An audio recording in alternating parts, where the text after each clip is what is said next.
O fundo HSI Malls anunciou a venda de 25% do Shopping Uberaba por quase 150 milhões numa operação parcelada. Até aí, tudo bem, certo? Talvez não. Essa operação ela tem algumas particularidades que eu achei muito interessante que misturam uma operação imobiliária com uma operação financeira. Quer entender melhor isso? Então vem comigo.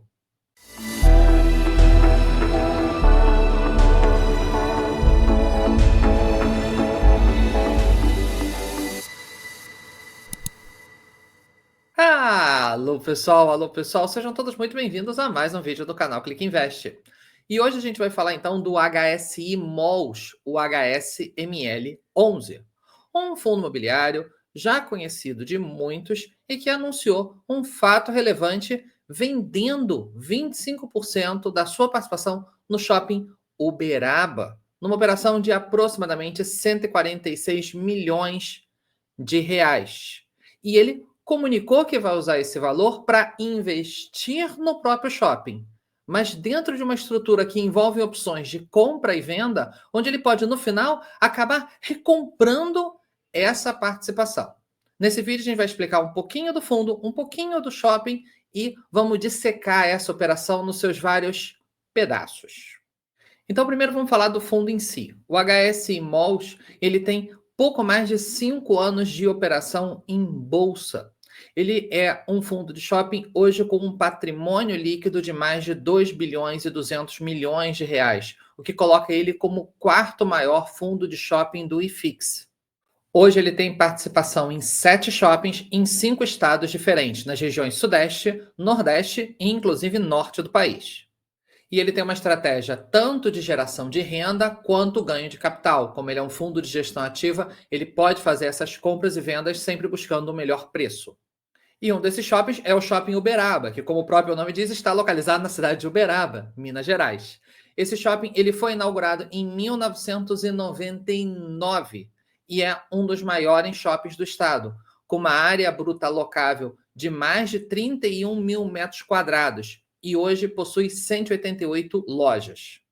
O fundo começou a comprar participações nesse shopping em 2022. Inclusive, nesse ano de 2024, ele já tinha feito 2 aquisições, tanto de uma loja grande, que é um supermercado, quanto do Deck Park, do prédio de estacionamentos que também está localizado no mesmo complexo.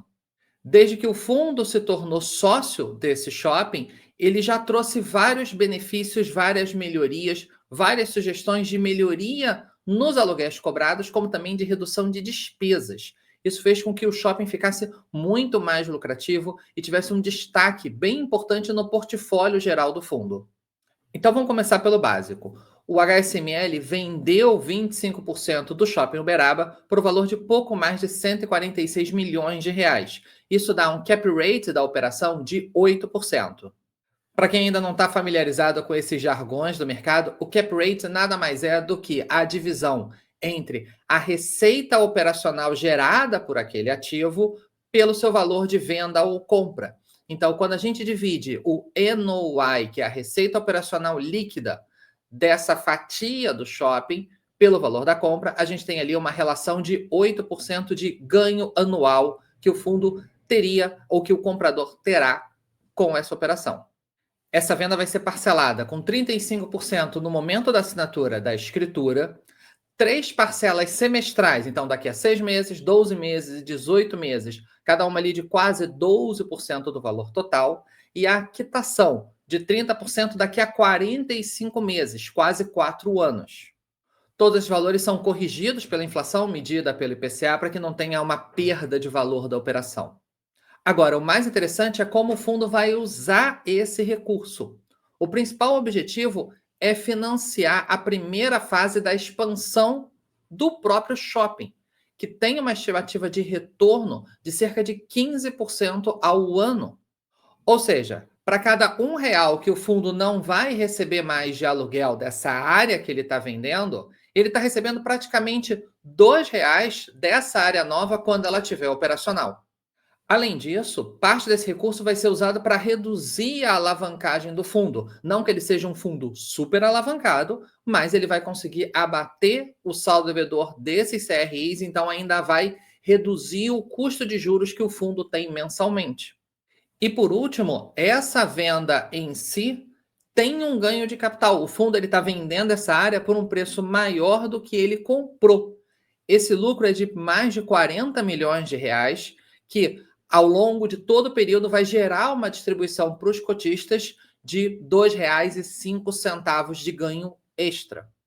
Agora que já deu para a gente entender um pouquinho mais a base dessa operação, vamos dar uma olhada num detalhe que ali para mim é onde essa operação ela faz essa mistura entre um sabor de operação imobiliária e um sabor de operação financeira. A primeira característica é que o fundo reserva para si, dentro dessa documentação, uma opção de compra dessa parte que está sendo transacionada. Ou seja, entre o 30º e o 44º mês depois do fechamento da transação, o fundo tem a possibilidade de simplesmente falar para quem agora compra o imóvel dele, dizendo: não, olha, em vez de você me pagar a última parcela, você não me paga a última parcela, que só vence no 44º mês, e eu ainda quero recomprar a parte que eu te vendi lá em 2024. E o lado que hoje é o comprador vai ser obrigado a vender. Ou seja, se ao longo desse período essa expansão realmente gerar bons resultados, tudo der certo, o fundo pode simplesmente ir lá e falar: olha, eu quero recomprar, eu quero aumentar novamente a minha participação dentro desse shopping. Por outro lado, depois do pagamento desse final, que é daqui a 44 meses, o comprador tem uma opção de venda. Ou seja, ele tem meramente o direito de chegar para o fundo e falar: olha, eu não quero ficar com essa participação nesse shopping. Toma ele de volta e me paga o dinheiro. E o fundo tem a obrigação de cumprir. Ou seja, se esse lado, que agora é o comprador, não gostar da operação, achar que o shopping não está performando como era o planejado, ou simplesmente se ele quiser o dinheiro para poder entrar numa outra operação e seguir a vida dele, ele tem esse direito e o fundo tem que comprar. E a terceira característica é que, enquanto essas opções de compra de um lado e venda do outro não forem exercidas, o fundo se responsabiliza de que este comprador vai ter no mínimo 90% da receita operacional que está prevista para o shopping. Ou seja, existe entre os dois uma receita projetada. Se o shopping performar dentro daquilo ali, ou até 10% abaixo, não tem problema nenhum, é risco do negócio. Se eventualmente o shopping performar abaixo de 10%, né, do que foi previsto, o fundo precisa honrar, precisa completar para que o comprador tenha essa renda mínima garantida.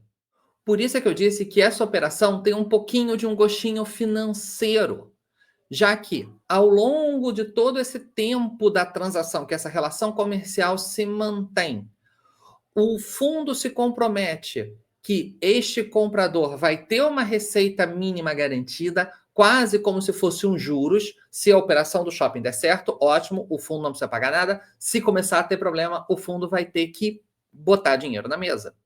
E daqui a 3, 4 anos, o fundo tem a opção de quitar, devolver esse dinheiro que ele recebeu e pegar o shopping de volta.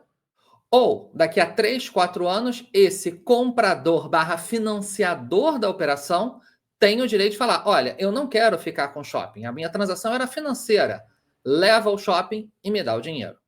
Todo o valor dessa recompra, seja por uma iniciativa do fundo ou por uma iniciativa da outra parte, já está todo contratado e tabelado. Esses valores vão depender da época do exercício de cada opção e do quanto o shopping performou. Quanto mais o shopping tiver performado, por justiça, maior é o valor da transação em si.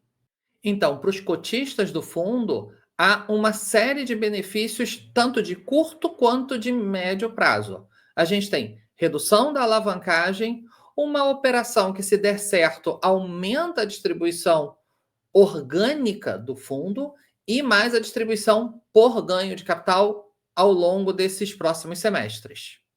Naturalmente, como qualquer operação, também tem seus riscos. Afinal de contas, se o shopping não performar como os gestores planejam, talvez o fundo tenha uma despesa extra nessa operação.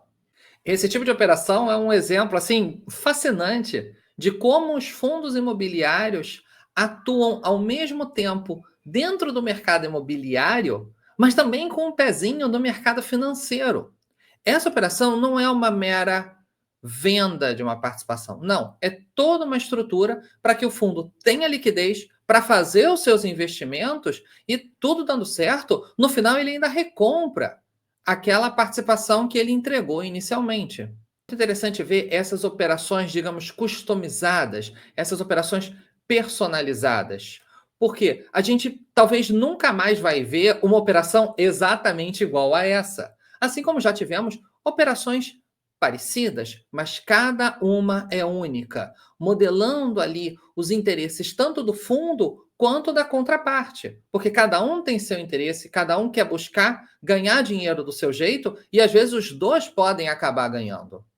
E agora eu quero saber de você, o que que você achou dessa estratégia? Você é cotista do fundo? Você não é? Gostou? Não gostou? Por quê? Coloca aqui nos comentários que eu quero muito saber a sua opinião. Se você gostou do vídeo, não esqueça de dar aquele like, isso ajuda muito aqui a divulgar o nosso trabalho. Se você ainda não é inscrito, ótima hora para se inscrever. A gente está sempre trazendo aqui reflexões sobre essas operações do mercado de fundos imobiliários. E se você acha que mais alguém pode gostar desse conteúdo, não esqueça de compartilhar. Tá bom, pessoal? Vou deixar mais 2 videozinhos aqui que eu tenho certeza que você vai gostar. Um forte abraço e até a próxima. Tchau, tchau.